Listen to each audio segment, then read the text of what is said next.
Hello there, my name is Valerie White-Williams, and today I'm going into the 8th house, and I'm going to explore all of the placements that can happen in the 8th house. Now, the 8th house is the house that kind of more or less corresponds to Scorpio. And the 8th house is a fixed house, and it's the house of what I call the secrets and the mystery teachings and the things that we all have access to. Not that we have access to, but it's things that affect us. It's not where we're going to be affected. It's kind of on the opposite of second house. Second house is where you build things. You take care of it. You do the work. You do it. You get it. The 8th house is the opposite. It's what attracts to you. It's the attracting house. It's the house that things come to us, whether we don't have to bring it to us. And it also includes things like death and taxes and other people's money, sexuality, secrets that people hold, secret societies, things like that. So it is kind of that kind of interesting house that's holding the energy of what we all share. I'm thinking of it almost like a cesspool. It's not, but it could be. But the 8th house is kind of where you're not supposed to look. We don't talk about things. We don't talk about death. We don't talk about sex. We don't talk about money. That's what's all in that 8th house. And so the 8th house has all of that energy, and that's that holding energy. So we're going to get started. So we're going to start with the sun, obviously. Now the sun is your hero's journey. In fact, I should actually back up, because I like to think of the house positions as like a set on a movie or a play. So it's kind of like, that is like the spooky library room that you're going down in the dungeon and you're discovering secrets. So we're going to think of like the sun, he's the hero or the heroine. She's going to go on a heroic adventure. So that heroine is going to be in that spooky dungeon trying to get at mysteries. So that's with your sun. Now your sun is your hero's journey, and the sun sign isn't always going to be easy for you because it's something that you're striving to. It's what you came here to achieve. So if you have sun in the 8th house, that means that you are really interested and involved about understanding those secrets. And like I said, there's a lot going on in that 8th house, sexuality, death, taxes, making other people's money, things like that, the secrets that are hidden. So if you have your 8th house there, you're probably a bit more of a private person. You're really interested about researching and understanding the world, and you're probably not afraid to go into places that other people don't want to go, because people are scared of things in the 8th house. They're scary. There's scary monsters in there, things that people don't want to really look at and recognize. Now, it really does depend on the sign. I call the signs like ice cream flavors or potato chip flavors, because it's a different flavor of chips. Some people like spicy barbecue. Some people want no salt. Okay, we could probably make astrology signs for all of potato chip flavors or ice cream. Anyway, that's how I see it, because it's not as important as your placements. I just really go crazy when people talk about sun sign astrology, because it's just almost pointless. But if, say, you have Pisces in there, you're probably going to be one of those people that are, artistic, and they really like dark imagery and dark, doing music or art that has some of this depth and darkness to it. Versus Leo. Leo is fixed sun, and Leo loves to shine. So Leo is going to be that person who probably likes to date a lot, get a lot of more attention, being a little mysterious. So there's a bit more of like, ooh, look at me, but still interested in that stuff. And let's talk about Virgo. Now, Virgo is a mutable earth, and mutable earth is really kind of about a lot of health and fitness and organization. So Virgo in that house is going to be a bit of maybe looking into things that are health related, but maybe not the norm, because that's where that eighth house is. It's kind of like I'm a little rebellious, and I'm going to go in and discover things that maybe not everybody wants to know, but they're going to discover it in that eighth house. Yeah, it's kind of like the rebel house. It's like the rebellious house in a way. All right, so that's the sun sign. You're going to go in and dig into those secrets and those passions. All right, so now we're going to go into the moon sign. And the moon sign is completely different than the sun sign because it's reflective. The sun is going towards what you're going for. The moon, it just shows up because it's reflecting from you. It comes easy for you. And where the moon shows up in the sign is also how you kind of nurture yourself, where you feel comfortable. It feels like home. It feels like home.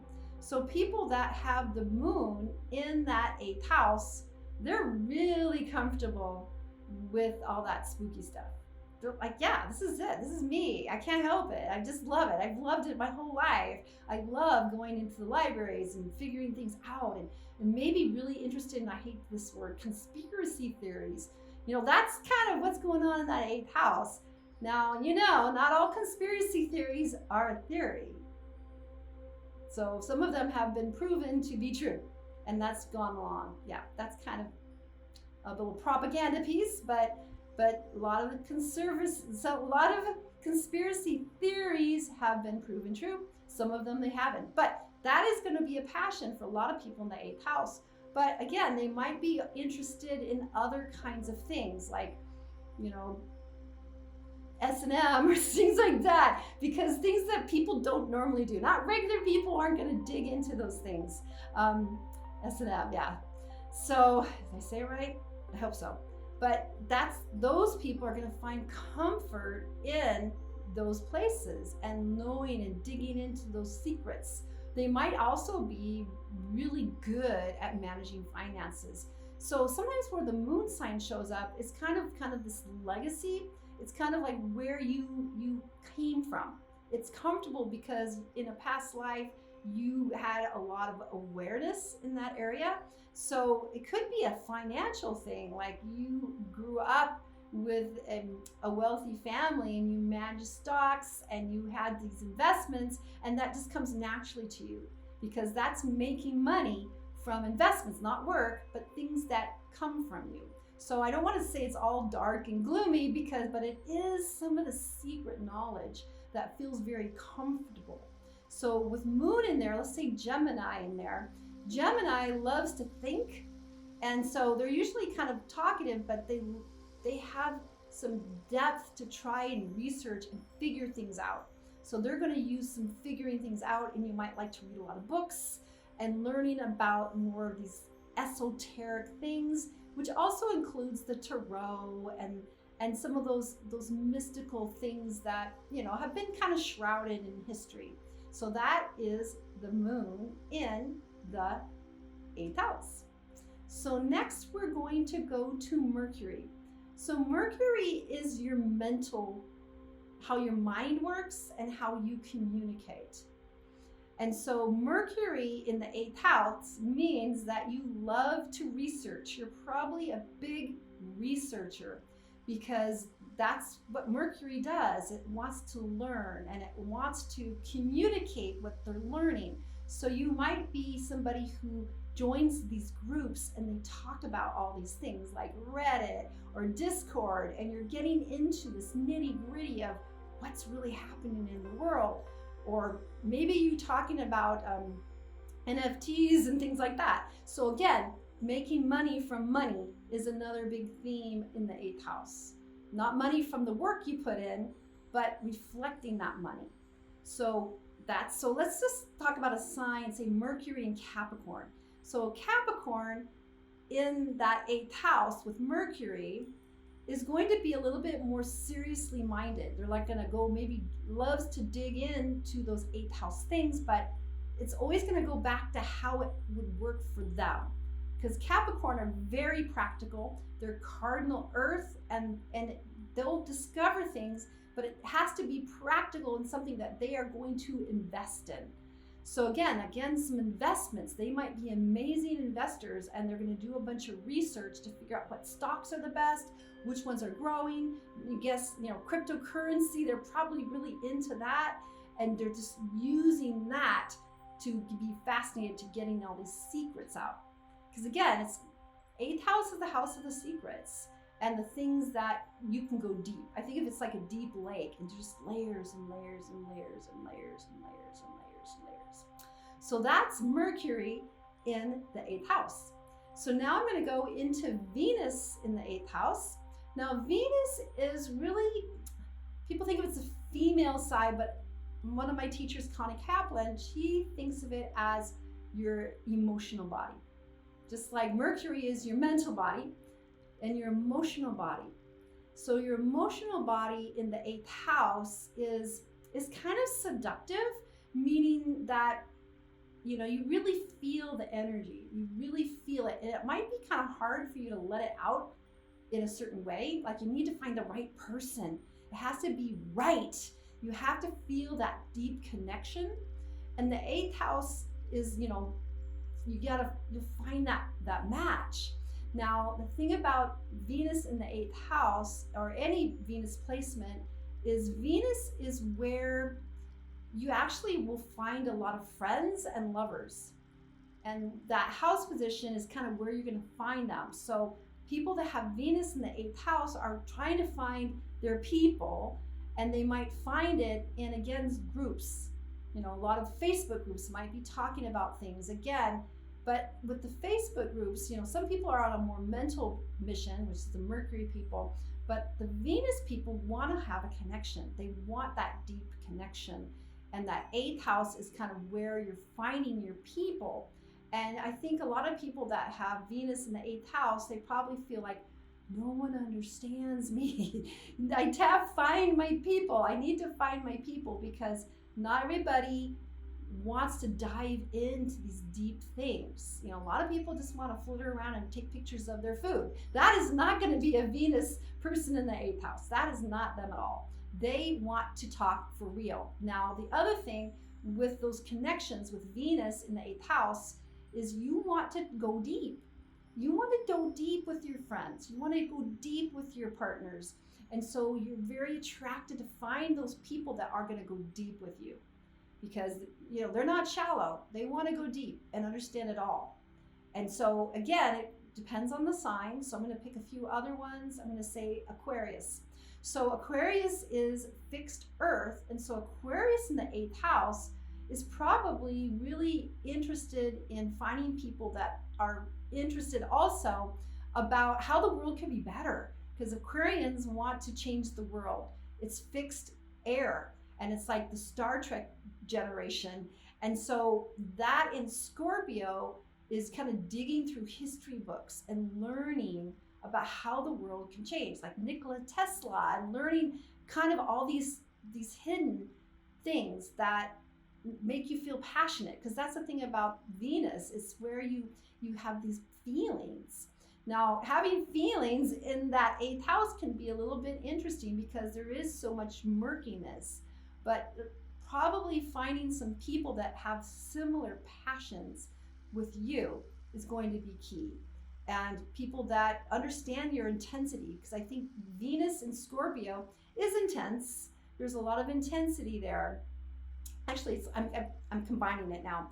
Scorpio is always going to be intense, but the 8th house placements are still intense. It's not like a Scorpio, because you might have a different type of personality, but you are still interested in those kinds of secrets and compelling things. And again, the financial aspect, the sexuality aspect, the birth and death.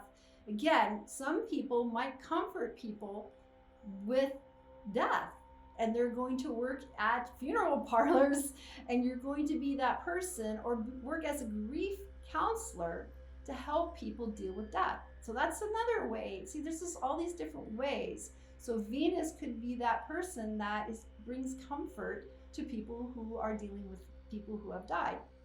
So that's another way you have that comfort. Like, it's natural for you. You're going to help them. A lot of people are like, I don't want to hear that. But that is going to be for that person in Venus in the 8th house.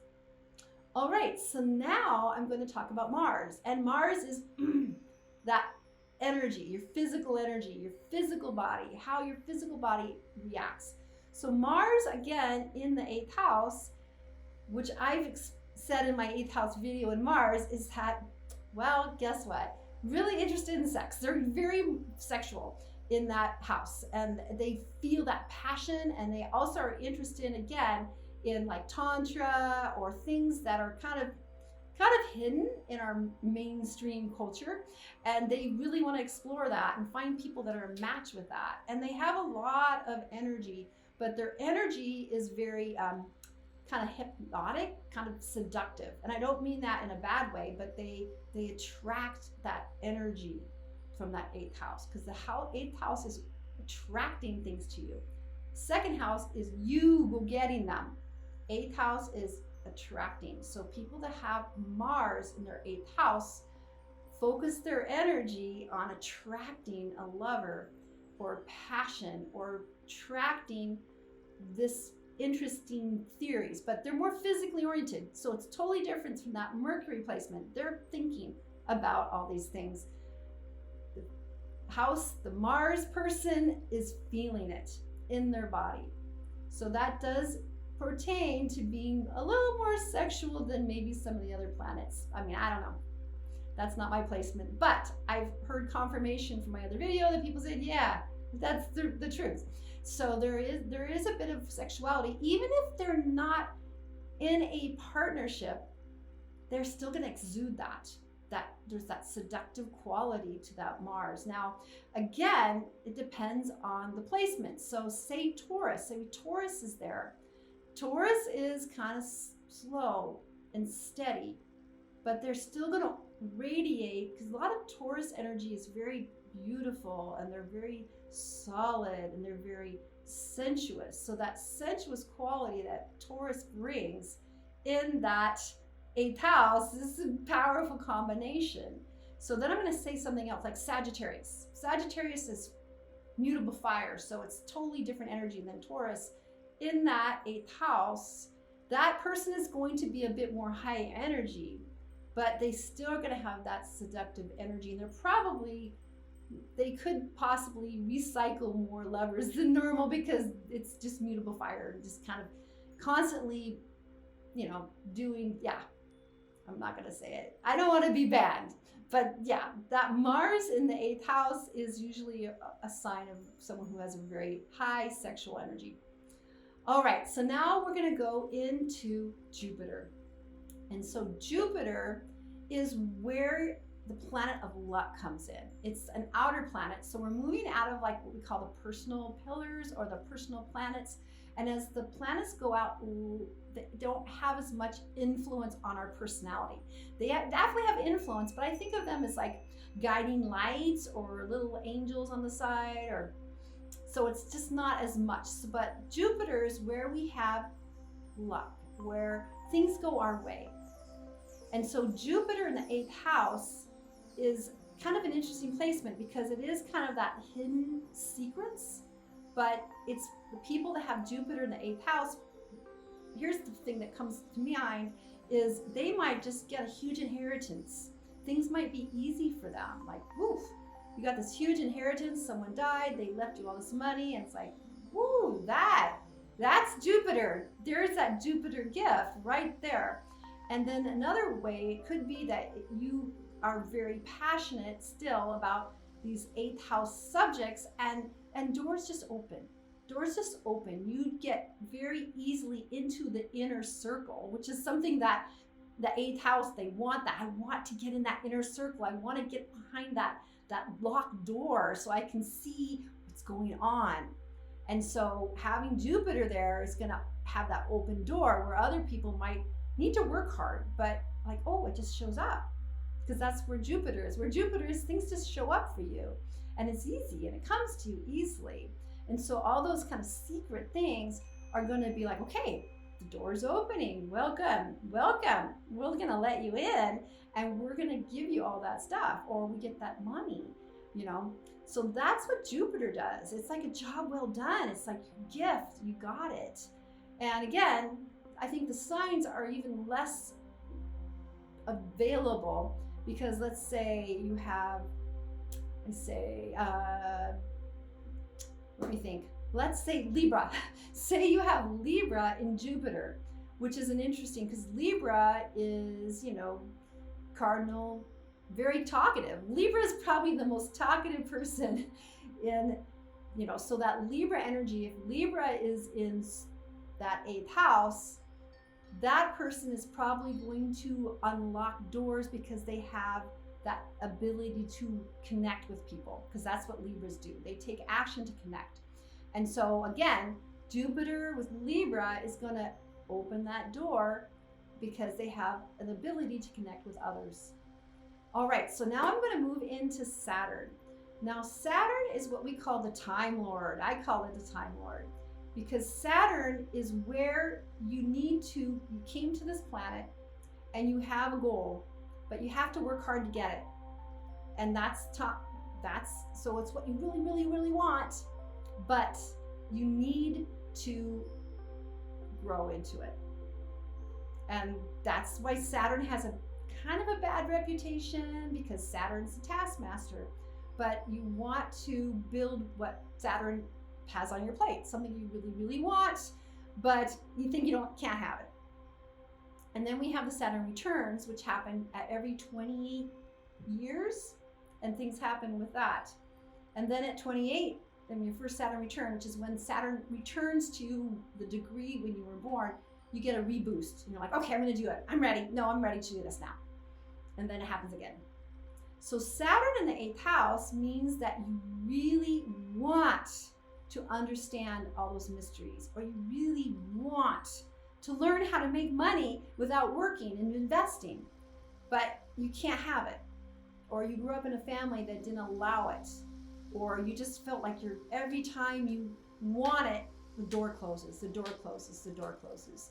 But Saturn helps you learn about time, because in reality, there is no time, but we're in this Saturnine world and we are living with the illusion of time. I'll say that. We're living with the illusion of time. And so Saturn is a way that we learn to grow. And so when you have Saturn in the 8th house, that means you really, really, really, really, really, really want to understand. You want to understand those secrets. You want to understand how to make money. You want to have a sexually compatible relationship. You want to understand death and why it works. Sometimes you're fascinated with that, but you feel locked. You feel like you can't do it. And so what you're here to do is to unlock that and make steady progress towards it. So my late husband had his 8th house, his Saturn in the 8th house. And so he loved conspiracy theories. He loved to study that. And, he struggled with some things about that, but that was something that he grew with. So it had, something that he wanted to learn, and that dark side, because sometimes it's hard to give yourself permission to go there. So that's the other thing, sometimes with Saturn's blocking, it's kind of almost like a block, like I can't have it, I cannot have it. But then eventually you're going to say, you know what? This has been hard, but I'm going to do it anyway. I'm going to do it anyway. And you're going to unlock that key, you're going to walk in, but it's still going to go, you're still going to grow. But that's, again, the Time Lord. The Time Lord. So 28 years is when that first Saturn return happens. And usually people just mess around the first 28 years. And then at 28, they're like, okay, I'm ready. I'm going to do it. I'm going to do it. And that happened to him because we studied together at the Clairvoyant, the Washington Psychic Institute. So for him, that was something he got into early on, and he really enjoyed studying all these things. He loved it, and he was mocked for it, but that's what he did. So that's Saturn in the 8th house. Okay, so now we're going to go into Uranus in the 8th house, and Uranus is the sign of sudden inspiration. And it happens, it's not like it's always there, but sometimes you'll get this epiphany, like, oh, I get it. And so Uranus in the 8th house will sometimes strike you, and you just get this download. You get this download of those secrets that you're wishing you could have. And you usually just get it in an instant. It just kind of downloads into you, and you're like, I get it now. I get it. You're right. You're right. I never knew this was true, but I get it now. I see it. I wish, now I know. I'll never return. Because when you get those Uranian downloads, you're never going to go back. You just get, it's like a flash of enlightenment, and you're going, wow, I understand it. I thought it was wrong, but now I know it's right. So that's how Uranus is. It just gives you those strikes, like a lightning strike, and you get it. You get it. And it just happens. It's not something that you have to do. It just comes to you. And in that 8th house, it's going to give you that lightning flash. All right, so now I'm going to go into Neptune.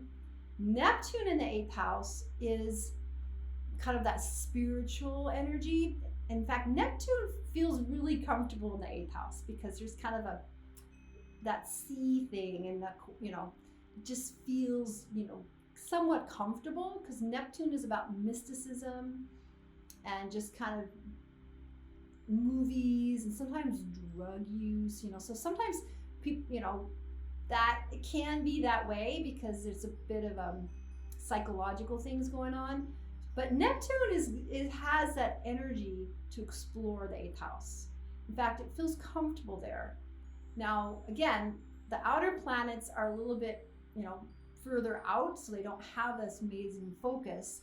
But let's say, safe to say, Neptune in the 8th house opens the door to understanding, because Neptune is all about mysticism and spirituality, and the 8th house is kind of spirituality, but it's more about the systems.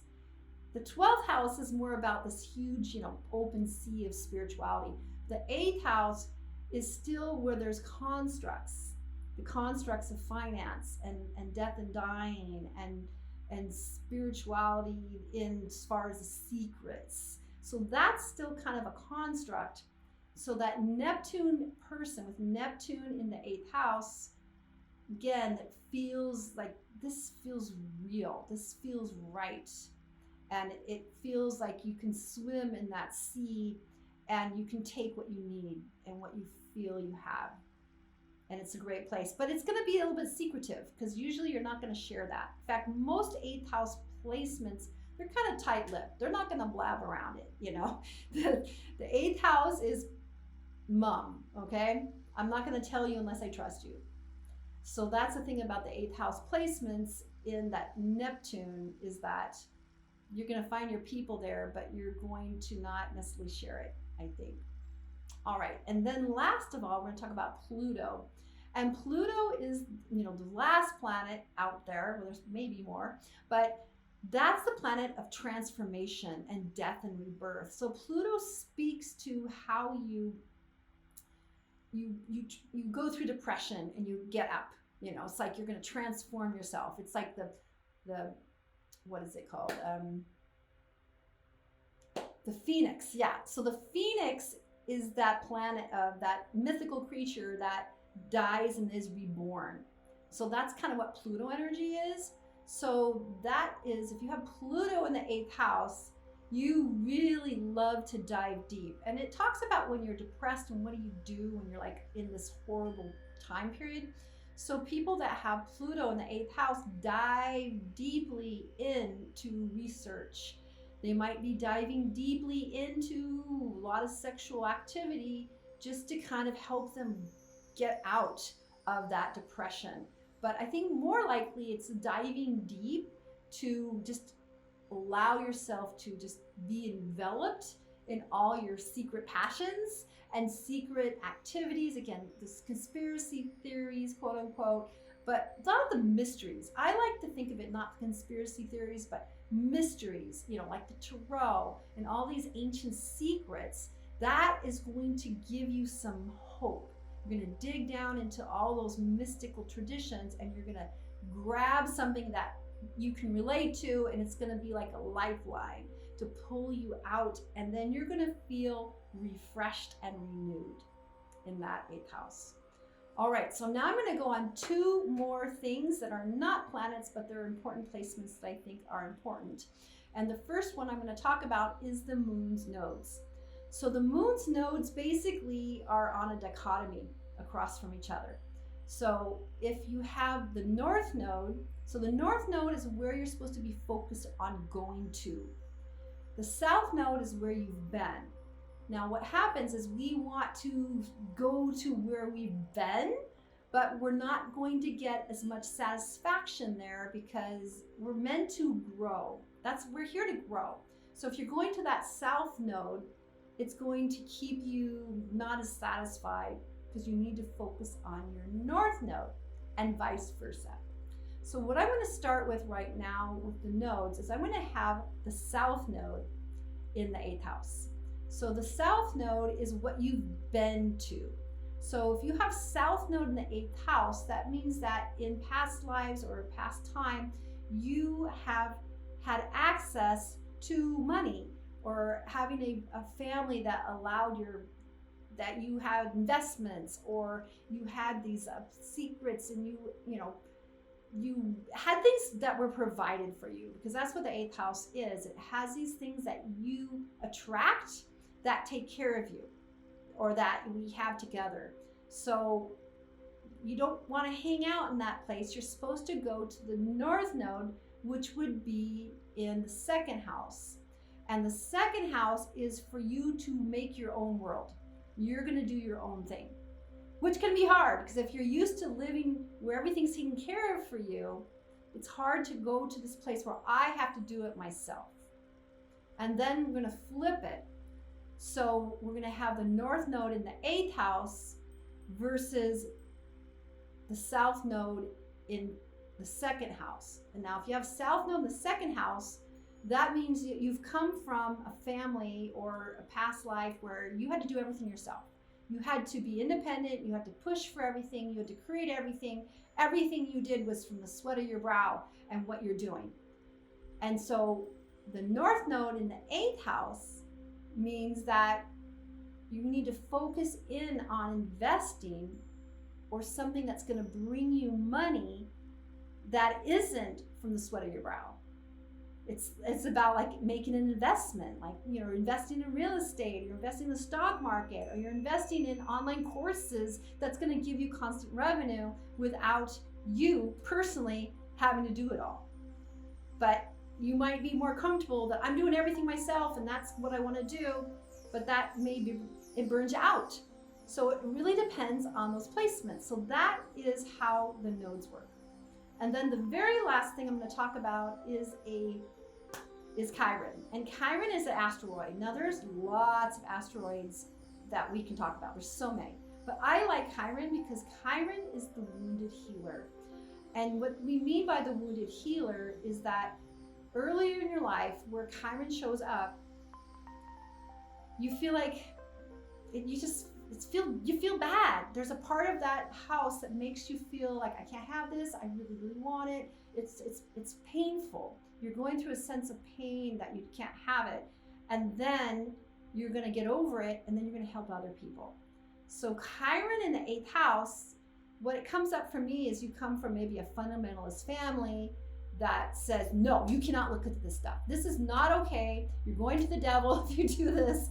And it's like, you are just gonna, or I'll kick you out of the house if you're doing anything that is not acceptable with the sexuality and the conspiracy theories and learning about all these secrets. Is like, it's the big no, right?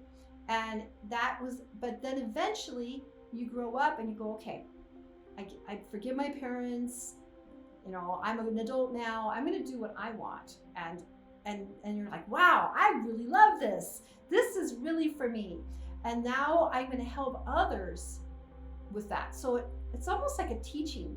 So that Chiron there is going to help somebody go, wow, I struggled with this. I was scared of it.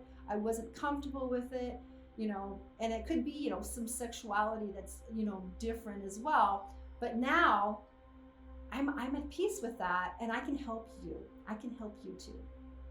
All right, so that's the 8th house. Wow, lots going on there.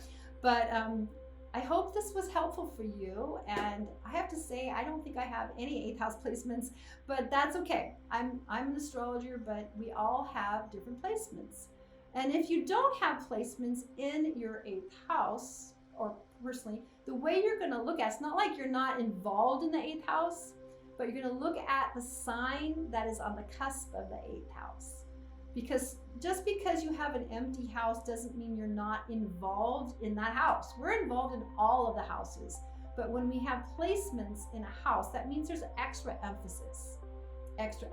And so actually my 8th house is being really lit up right now because my 8th house is on Taurus. Lots of stuff going on in Taurus. So definitely I'm getting the action in my 8th house just with the planets right now and what's going on, because we have a lot of energy in Taurus because the North Node is in Taurus. So yeah, I don't have it in my natal, but I certainly have it in now. So that's how it goes. All right, so I hope this was helpful. I'd love to hear some feedback from all you people that have placements in the 8th house. You can let me know in the comments. And also I want to let you know that I have a group called YouTube Success Strategies, where I coach people with secrets, no, I'm kidding, of how to build a YouTube channel, because a lot of people are a little clued out on that. And then I also have another group called Creative Soul Alignment, and that's for people that are creative but also spiritual. And they're both free Facebook groups, and I'd love to see you there. And all the descriptions are in the description. All of the links are in the description. All right, take care, and I'll see you next time. Bye.